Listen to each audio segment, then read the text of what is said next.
शांति।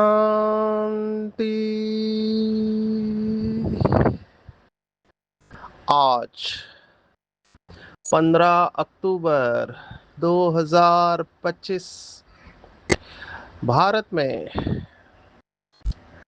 बुधवार है। Today is 15th October 2025 and it's Wednesday in Bharat. आज की मुरली का जादुई रहस्य स्वयं को प्रेरणा देने के लिए magical secrets of today's Murli for motivating the self. लगातार बाबा की मुरली धारणाओं के ऊपर चल रही है। बगैर धारणाओं के सेवा हो नहीं सकती है। और सबसे बड़ी धारणा जो दुनिया वाले इस समय असंभव समझते हैं और जो बाबा के बच्चों के लिए, मेजॉरिटी बाबा के बच्चों के लिए नेचुरल है, वो है संपूर्ण पवित्रता। बाबा के बच्चे मुझे पर्सनली मिलकर ये अनुभव शेयर करते हैं कि हम ब्रह्मचर्य को तो धारण कर रहे हैं, लेकिन मनसा में पवित्रता आना, उसके लिए मेहनत है। आज देखो, भगवान है तो भगवान को भक्ति मार्ग में जानी जाननहार कहते हैं। माना वो सब कुछ जानता है। तो बाबा ने आज मन का अनुभव, बच्चों का मन की अवस्था के बारे में सुना है। देखो, ये साकार मुरली है। बाबा ने आज स्पष्ट कहा, भल कोई कितना भी भपके से अपना अनुभव सुना है। अभी ये मुझे बात बहुत अच्छी लगी। भपके से सुना है, लेकिन खुद में धारणा नहीं तो दिल खाता रहेगा। माना ऐसे बाबा के बच्चे हैं जो दिखावा करते हैं। बाबा ने इसके लिए एक शब्द इस्तेमाल किया, अभी ये हिंदी का शब्द है, शायद दूसरे इसे नहीं जान पाए। कहावत है, ये शब्द है कुक्कड़ ज्ञानी। अभी कुक्कड़ मुर्गे को कहते हैं। है मुर्गा, लेकिन अपने को ज्ञानी समझते हैं। बाबा ने इसी भाव से अलग अलग शब्द इस्तेमाल किया है। जैसे तोता ज्ञानी भी कहते हैं। जैसे तोता होता है, वो बस बातों को रिपीट करता रहता है, एक ही बात बार बार कहेगा। ऐसे ही बाबा के कुछ बच्चे, सभी नहीं, कुछ बच्चे दिखावा करते हैं। अवस्था अच्छी है इसका। लेकिन बाबा ने आज उनको इशारा दिया है कि बल बाहर से कितना भी भपके से अपना अनुभव सुनाए। अब ये बात दिखाई भी देती है। कई बार कई बार इस तरह से अपना अनुभव सुनाते हैं कि विश्वास करना मुश्किल हो जाता है। विश्वास करना मुश्किल हो जाता है, लेकिन ऐसा अनुभव सुनाते हैं जैसे बाबा ने ही इनको सब अनुभव कराए हैं। माना बाबा इनके लिए ही आया हुआ है। अभी ये नशा रहना अलग बात है और सत्यता अलग बात है।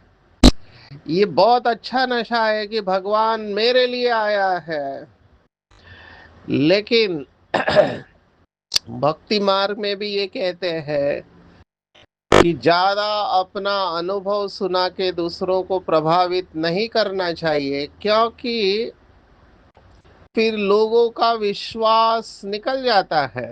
हालांकि कुछ भोले भाई बहने होते हैं, वो इनकी बातों के ऊपर विश्वास कर लेते हैं।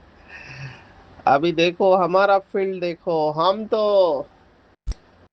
अभी इतने अनुभव बाबा ने कराए हैं, तो हमारा अभी किसी के ऊपर विश्वास नहीं रहता है। जब कोई कहता है तो हम उसको स्वीकार नहीं करते हैं। हो सकता है वो सच हो सकता है उसमें मिलावट हो, लेकिन ये बाबा के महावाक्य मुझे इसलिए याद आ रहे हैं क्योंकि जो इस तरह से अपना अनुभव सुनाते थे, उसमें से कई लोगों ने बाबा का हाथ छोड़ दिया। तो मुझे वंडर लगा कि इन लोगों को बाबा ने इतना श्रेष्ठ अनुभव सुनाया, फिर ये चले क्यों गए? क्योंकि अनुभव की अथॉरिटी होती है। अनुभवी कभी भी धोखा नहीं खा सकता। अगर धोखा खाता है तो वो अनुभवी कैसे हुआ? अंग्रेजी में एक कहावत है, बहुत सुंदर कहावत है। वो कहते हैं अंग्रेजी में कि mistakes increases experience and experience decreases mistake.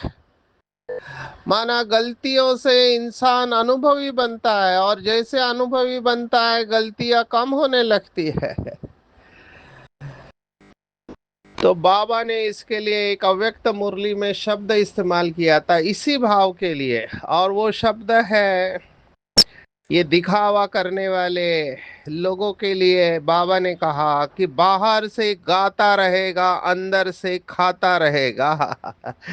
बाबा ने एक लाइन में अवस्था को समराइज कर दिया। बाहर से गाता रहेगा, अंदर से खाता रहेगा, माना बाहर से अपनी बड़ाई करता रहेगा, मैंने तो ऐसी भक्ति की, मैंने तो ऐसी सेवा किया, मेरी तो ये अवस्था है, वगैरह वगैरह।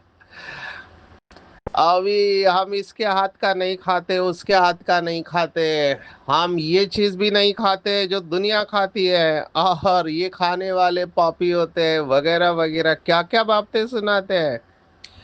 माना यज्ञ के भी जो नियम है, उसके आगे जाकर ये बोलने वाले लोग हैं। अभी मैं किसी का नाम नहीं लेना चाहता हूँ, लेकिन बाबा के ज्ञान के हिसाब से जो एक बात स्पष्ट समझ में आ गई है, जो सच्चा ज्ञानी होगा, योगी होगा, वो चुप रहेगा। Silence is the greatest wisdom. उसको बोलने की जरूरत क्यों पड़ रही है? बाबा एक बार आए थे, हमने हिस्ट्री में सुना है। अभी बाबा का अवतरण हुआ व्यक्त, मेरे ख्याल से शायद वो मेडिटेशन रूम था। अभी सभी वरिष्ठ आत्माएं बैठे हैं, दादिया, वरिष्ठ भाई, और बाबा ने केवल सबको दृष्टि दिया। बाबा ने वाणी नहीं चलाई, केवल दृष्टि दिया और बाबा चले गए। अभी जब ये हुआ, उसके बाद जो भी निमित्त थे उन्होंने अपना अनुभव सुनाया कि बाबा ने क्या सुनाया उसके ऊपर। और इंटरेस्टिंग बात ये रही कि लोगों के हर एक के अनुभव अलग अलग थे। अब ये कैसे होता है हम नहीं जानते हैं।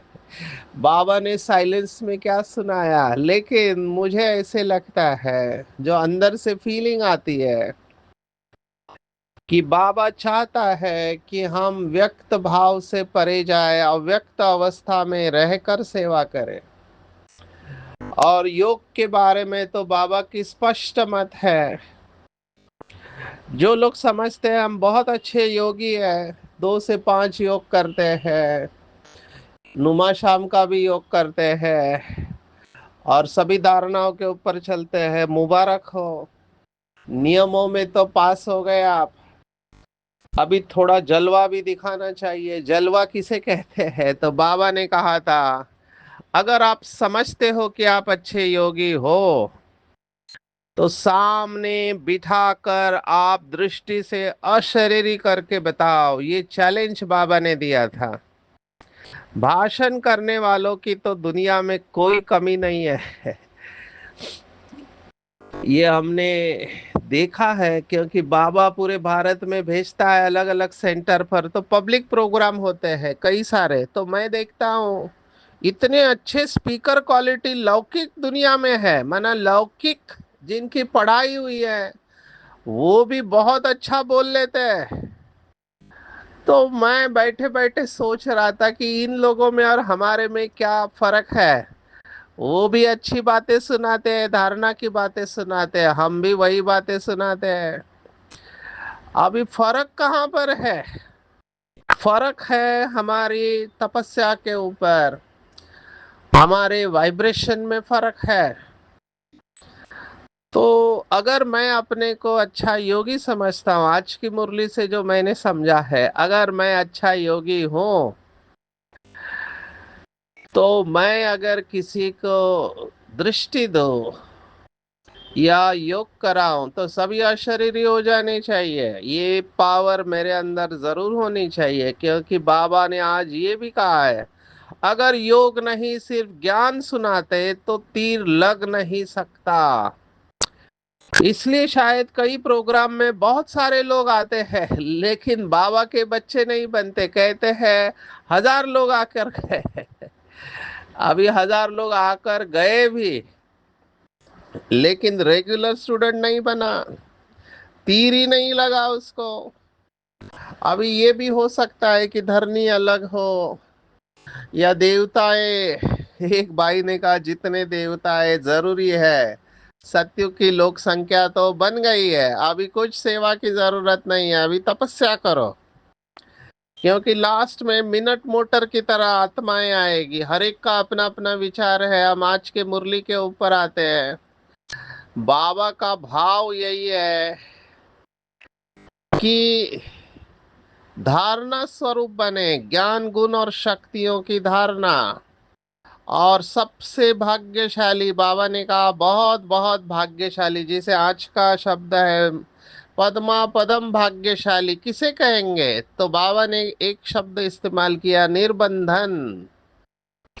जो निर्बंधन है, अभी निर्बंधन का भी स्पष्टीकरण बाबा ने दिया। जिसके पास कोई झंझट नहीं है। अभी झंझट किसे कहते हैं? झंझट माना, जिसको बाबा मुरली में कहता है कि जिसके माथे मामला, माना कितनी सारी जिम्मेवारियां होती है। ये तो एक गृहस्थी ही समझ सकता है कि घर को चलाना। कुछ दिन पहले बाबा ने कहा था पुरुषों में बहुत सारा झंझट होता है, उनको घर को चलाना होता है। आजकल तो माताएं भी ड्यूटी पर जाती है घर को चलाने के लिए, पति पत्नी दोनों काम करते हैं, बड़े शहरों में हमने देखा है। तो गृहस्थ वालों को ज्यादा चैलेंजेस है, क्योंकि एक घर में कितने सारे लोग रहते हैं, उन सबको संभालना है, सब चलना है, ये मुश्किल होता है थोड़ा। अभी मैं छत्तीसगढ़ में गया तो एक परिवार से मिला, तो जॉइंट फैमिली है और सभी ज्ञान में नहीं है, लेकिन फिर भी बहुत प्यार से चलते हैं। बाबा ऐसे परिवारों को मुरली में याद करता है कि कलयुग अंत में भी ऐसे परिवार है जो जॉइंट फैमिली में रहते हुए सभी आपस में बहुत प्यार से चलते हैं। अब ये बहुत मुश्किल है, लेकिन है, उनके पास ये संस्कार दिए हुए हैं। वो परंपरा से वो संस्कार आते हैं, बड़ों के पैर छूना। और कुटुंब का प्रमुख होता है, वो सभी डिसीजन लेते हैं और सभी उसके डिसीजन को स्वीकार करते हैं, निर्णय को। अब ये कुछ परिवारों में होता है, सभी में तो नहीं होता है। बड़े शहरों में हम देखते हैं पति पत्नी, वो जो नई दुल्हन आती है वो अलग हो जाना चाहती है, वो सास ससुर के साथ रहना ही नहीं चाहती है, उनके लिए वो बोझ लगता है। तो हर एक का अपना विचार है, लेकिन बाबा कह रहा है निर्बंधन शब्द। अभी निर्बंधन शब्द की गहराई में जाएंगे। बंधन किसका होता है? अगर गहराई में देखो तो बंधन केवल मनसा का होता है। ये बहुत गहरी बात बाबा ने सुनाई थी एक मुरली में। क्योंकि तन को कोई कितना भी बांध के रखे, मन को तो बांध ही नहीं सकते हैं। ये बाबा ने सुनाया था, बंधन वाली माताओं के लिए सुनाया था, जिनको बंधन है। बंधन वाली माताएं, पिताएं, कुमार कुमारियां, बाबा ने कहा था तन को कोई कितना भी रोक के रखे, आपको समझो घर से बाहर जाने को नहीं दे, सेंटर पर जाने से मना हो आपको, आप मुरली सुन नहीं सकते हैं वगैरह वगैरह, मधुबन नहीं जा सकते हैं, लेकिन मन को तो कोई बांध ही नहीं सकता है। देखो, महाराष्ट्र में संतों की कहानियां सुनाते हैं, हमने तो मूवीज में देखा, आप ये मूवी देख सकते हो, मराठी में है। तो एक माता होके गई संत जनाबाई, उसको तो घर में लकड़े के साथ बांध, सॉरी, रस्सी से बांध के रखा था, एक लकड़े को लकड़े के साथ में। तो उसको तीर्थ यात्रा करनी थी और उसकी बहुत दिल की इच्छा थी। विट्ठल, विट्ठल माना कृष्ण का एक रूप है। अभी वो जा नहीं पाई, लेकिन उसका दिल था कि वो जाए, तो स्वयं भगवान उसके जगह पर बन जाता है और ये यात्रा करके आ जाती है। ऐसे बताया हुआ है, मैंने भगवान ने उसके जगह पे अपने को बांध लिया और उसको यात्रा के लिए भेज दिया, दर्शन करने के लिए विट्ठल का।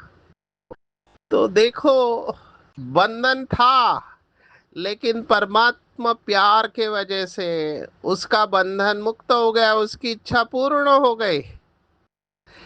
तो भगवान ने भक्ति मार्ग में ये सब किया हुआ है, और भी कई सारे भक्त है, हर एक की कहानी आप पढ़ेंगे तो वंडर खाएंगे कि शिव बाबा ने द्वापर से कितने चमत्कार किए हुए हैं, भक्तों के लिए किए हैं। तो अब तो हम बाबा को पहचान लिया हमने, यथार्थ रूप में पहचान लिया है बाबा कौन है, जिसको बाबा कहते जो हूँ जैसा हूँ। बहुत कम बच्चे मुझे जानते हैं। तो अगर बाबा को पहचान लिया और हमारा सच्चा दिल का स्नेह है बाबा के प्रति, तो बंधन काहे का, जो भी बंधन है सब मनसा के बंधन है। क्योंकि मन को कोई बांध ही नहीं सकता है। तो जितना जितना मन मना भाव की अवस्था में रहेंगे, मुझे लगता है सभी बंधन समाप्त हो जाते हैं। अभी जो ऐसे भाग्यशाली आत्माएं हैं, बाबा ने कहा तुम याद में रहकर अपनी बैटरी फुल चार्ज कर सकते हो। बैटरी के ऊपर आज स्पष्टीकरण आया है, बाबा ने आत्मा को बैटरी कहा है। ऐसे कोई भी बैटरी नहीं बनी है जो 5,000 वर्ष तक चल सके। ये भी एक चिंतन हो सकता है, जिनको सूक्ष्म में जाना आता है उनको ये चिंतन करना चाहिए कि कैसे ये 5,000 साल तक बैटरी चलती है। तो क्या मैकेनिज्म है, जैसे वो बैटरी का मैकेनिज्म होता है। आज बाबा ने कहा, देखो बाबा, अभी उस समय माताओं बहनों को ये सब नहीं पता था कैसे बैटरी चलते, केवल पढ़े लिखे लोग समझ सकते हैं, लेकिन बाबा कितनी सिंपल भाषा में समझाते थे। जैसे मोटर में बैटरी होती है, उसके जोर से मोटर चलती है, मोटर माना कार। बैटरी में करंट भरी हुई होती है तो फिर चलते चलते वो खाली हो जाती है, फिर बैटरी मेन पावर से चार्ज कर मोटर में डालते हैं। अभी ये जिसने कार इस्तेमाल किया है, बैटरी का लाइफ होता है 4-5 साल, फिर उसको फिर से चार्ज करते हैं। यह है बेहद की बात, तुम्हारी बैटरी तो 5,000 वर्ष चलती है, चलते चलते फिर ढीली हो जाती है, मालूम पड़ता है एकदम खत्म नहीं होती है, कुछ ना कुछ रहती है, जैसे टॉर्च में डिम हो जाती है। देखो, बाबा का समझाने का तरीका कितना अच्छा है, जैसे टॉर्च की रोशनी होती है वो कम हो जाती है, वैसे आत्मा तो है इस शरीर की बैटरी, यह भी डल हो जाती है। बैटरी इस शरीर से निकलती भी है, फिर दूसरी तीसरी मोटर में जाकर पड़ती है। बहुत सुंदर तरीका है, ये सुनते सुनते ही आप अशरीरी हो जाएंगे। तो विजुलाइज करेंगे कि मेरे 84 शरीर मेरे आंखों के सामने है, और मेरी बैटरी या मैं बैटरी एक शरीर छोड़कर दूसरे, एक मोटर छोड़कर दूसरे मोटर में जा रही हूँ। तो 84 मोटर में उनको डाला जाता है। तो अब बाप कहते तुम कितने डल हेड पत्थर बुद्धि बन गए हो। डल हेड और पत्थर बुद्धि ये क्यों हुआ, क्योंकि 84 मोटरों में बैटरी चली गई। अब फिर अपनी बैटरी को भरो। अभी भरना और चार्ज करना, ये दोनों शब्द है। चार्ज करंट से होता है, भरना अभी भरना कैसे है, जैसे बकेट को भरते हैं पानी से, वैसे अपनी आत्मा रूपी बैटरी को ज्ञान जन से या ज्ञान धन से भरपूर करो। तो ये एक विजुअलाइजेशन योग का हो सकता है कि मैं बाबा के सामने बैठा हूँ, मेरे अंदर पूरी बैटरी है। तो उसको बर्तन के रूप में, क्योंकि आजकल बहुत सारी क्रिएटिविटी, बाबा के इतने क्रिएटिव बच्चे आए हैं जो तुरंत डायग्राम चित्र बना लेते हैं कि उसके अंदर भर रहा है करके। तो ऊपर से आ रहा है और मेरे अंदर भरते जा रहा है, भरते जा रहा है, भरते जा रहा है, और मैं तृप्त हो रही हूँ। तो ये है अपनी बैटरी को भर देना। सतो प्रधान फर्स्ट क्लास बैटरी बन जाएगी। लेकिन बाबा ने फिर उसका लक्षण भी बताया है। लक्षण क्या है सतो प्रधान? तो सतो प्रधान माना जो आज की मुरली में आया है कि दृष्टि वृत्ति बिल्कुल पवित्र, क्रिमिनल आई नहीं होना चाहिए। और यहाँ पर बहुत सारे लोग फेल हो जाते हैं। अभी ये फीडबैक में लोगों ने बताया है, हम किसी को जज नहीं कर रहे, लोगों ने बताया जो सिंसियर है, जो सच्चे दिल वाले हैं, साफ दिल वाले हैं, वो ये एक्सेप्ट करते हैं कि बाकी सब में तो हम पास है, लेकिन ये दृष्टि वृत्ति की बात, शरीर ही दिखाई देता है और शरीर देखने से वृत्ति चंचल हो जाती है। ये बाबा के बच्चे अभी स्वीकार कर रहे हैं, क्योंकि ड्रामा लास्ट फेज में है, छिपाने से क्या फायदा, तो वो सॉल्यूशन चाहते हैं। तो सॉल्यूशन क्या है? देखो, लौकिक में भी सन्यासियों ने इसको कठिन पेपर समझा है, क्योंकि वो भी इस मैकेनिज्म को, इस प्रक्रिया को जानते हैं। उनको ये पता है शरीर को देखने से वृत्ति चंचल होती है और पुराने संस्कार जागृत होते हैं। तो विचारों के पास तो यथार्थ ज्ञान नहीं था, तो वो क्या करे? तो उन्होंने मैसेज दे दिया सृष्टि को कि आप देखो ही मत शरीर के तरफ, स्त्री की तरफ देखो ही मत, ऐसे कहते हैं, क्योंकि देखने से वृत्ति चंचल होती है। तो फिर ऐसे सन्यासी निकले जो स्त्री की तरफ देखते ही नहीं। हमारे सेंटर पर एक आए थे, अभी हमने सोचा बड़ा सन्यासी है तो इसको बाबा के कमरे में सब कुछ हुआ। अभी हम सोच रहे थे कि उनको निमित्त आत्माओं से मिला है, तो मैंने कहा कि रुको, हम अपने यहाँ के निमित्त दीदी को बुलाते हैं। तो उसने तुरंत कहा कि हम स्त्री को देखते नहीं है, तो हम नहीं मिलेंगे। तो ये नियम क्यों इन्होंने बनाया? क्योंकि इनसे हो नहीं रहा है। फिर कई धर्मों में तो कवर करने को बोला है, ऊपर से नीचे तक कुछ भी दिखाई ना दे। अभी ये इसका परमानेंट सॉल्यूशन नहीं है। वो एक भक्त की कहानी भी सुनाते हैं। बाबा ने कहा ये सच है या नहीं पता नहीं, सूरदास की कहानी, कि वो भी अपनी पत्नी के पीछे इतना पागल हुआ कि ऐसे कहते हैं कि सांप को पकड़ के रस्सी पे से चल चल के आया वो मायके, जब पत्नी दूर हो गई तो इस तरह से काम की अग्नि लगती है। और उसकी पत्नी ने उससे कहा कि इतना प्यार तुम अगर परमात्मा से करते जो इस विनाशी शरीर से कर रहे हो, तो तुम कहाँ से कहाँ पहुंच जाते। तो उसको अपने ऊपर घृणा आती है और अपनी आंखें ही फोड़ देता है। बाबा ने कहा ये कहानी है, ऐसा कुछ होता नहीं है, लेकिन सूरदास की बहुत सारी रचनाएं प्रसिद्ध है। और फिर उसने श्री कृष्ण को बाल रूप में ही एक्सेप्ट किया। तो बाबा ने हमको क्या सॉल्यूशन दिया है? बाबा का सॉल्यूशन है आंखों को फोड़ना नहीं है, ना घुमाना है। अब ये कठिन है। बाबा ने कहा देखते हुए नहीं देखो। माना जिस गांव में आपको जाना ही नहीं है उस तरफ देखने का क्या मतलब है? दूसरा, बाबा ने कहा अगर देखना ही है तो बाबा ने कहा आत्मा को देखो या फरिश्ता शरीर को देखो। तो भाव को शुद्ध करने को बाबा ने कहा। और बाबा का तरीका ज्ञान की तलवार, प्रजापिता ब्रह्मा की संतान, ब्राह्मण ब्राह्मणिया बहन भाई ठहरे। तो इस तरह से हमको पुरुषार्थ करना, मेरे हिसाब से भले ये कठिन है लेकिन अभ्यास से संभव है। हमको अभ्यास करना चाहिए। अगर हम भाई बहन की दृष्टि रखते हैं तो कुदृष्टि कभी जाएगी नहीं।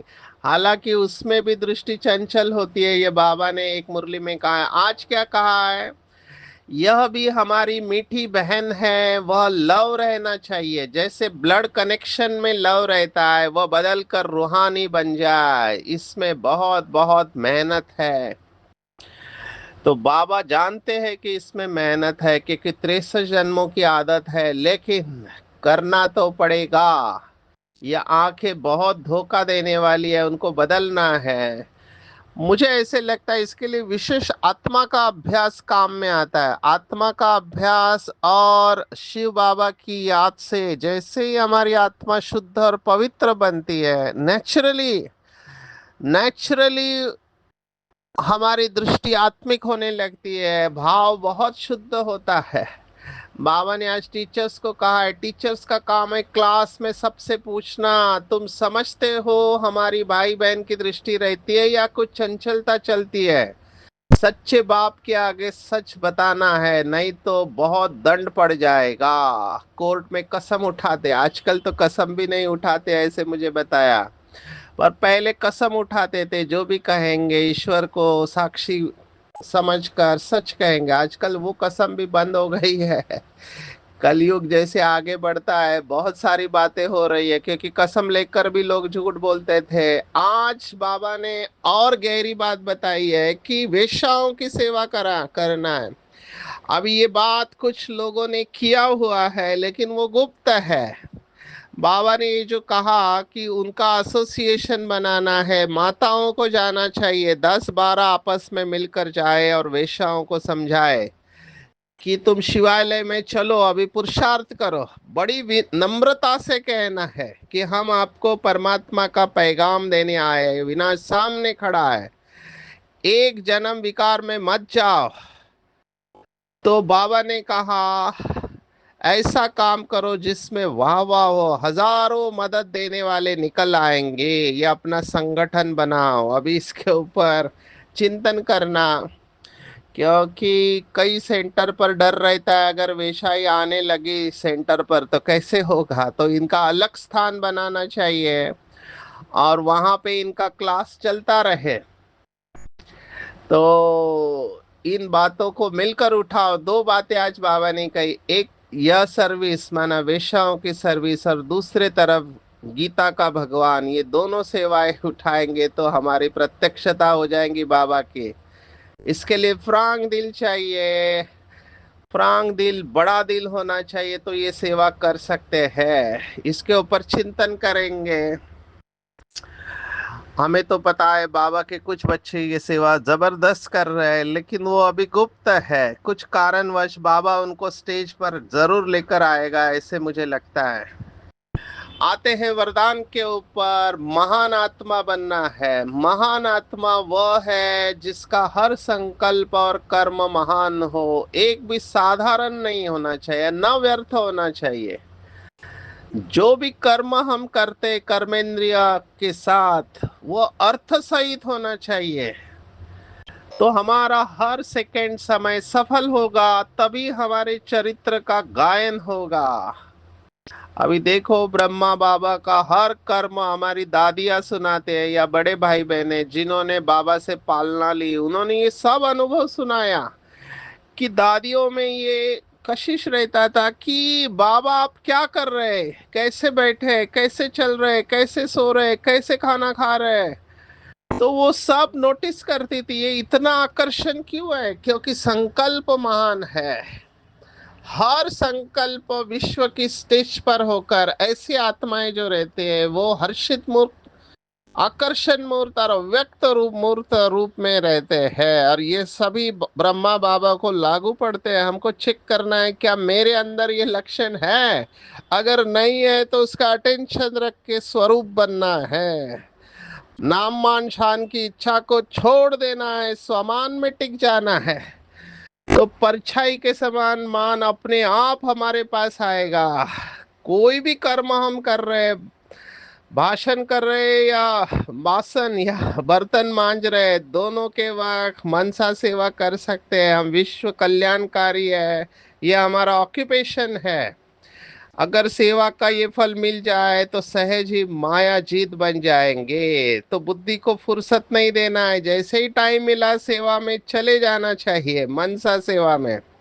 अभी ये बाबा के बहुत बच्चे कर रहे हैं, मुझे बहुत खुशी होती है। आज की मुरली का टेक होम, हमारी आत्मा 84 मोटरों में जाने के कारण डल हो गई है, उसे याद से भरपूर करना है, बैटरी को चार्ज करना है, बहुत बहुत भाग्यशाली बनना है, अपने सभी बंधनों को काट देना है।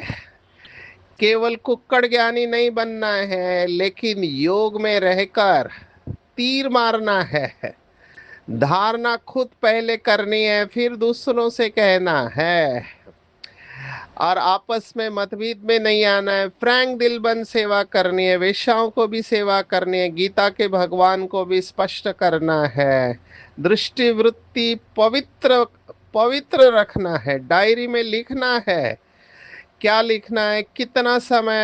कितना समय आत्मिक दृष्टि और वृत्ति रही, इसका अभ्यास करना है। हर कर्म चरित्र के रूप में गायन योग्य बनने के लिए हर संकल्प महान रखना है, हर कर्म महानता से करना है, तब हर्षित मुख आकर्षण मूर्त और व्यक्त मूर्त बन जाएंगे। नाम मान शान की इच्छा को छोड़ स्वमान में टिक जाना है, और अपने ऑक्यूपेशन को, विश्व कल्याण के ऑक्यूपेशन को ध्यान में रखकर चारों तरफ मनसा द्वारा वाइब्रेशन फैलाने हैं। तभी माया जीत, प्रकृति जीत और कर्मेंद्र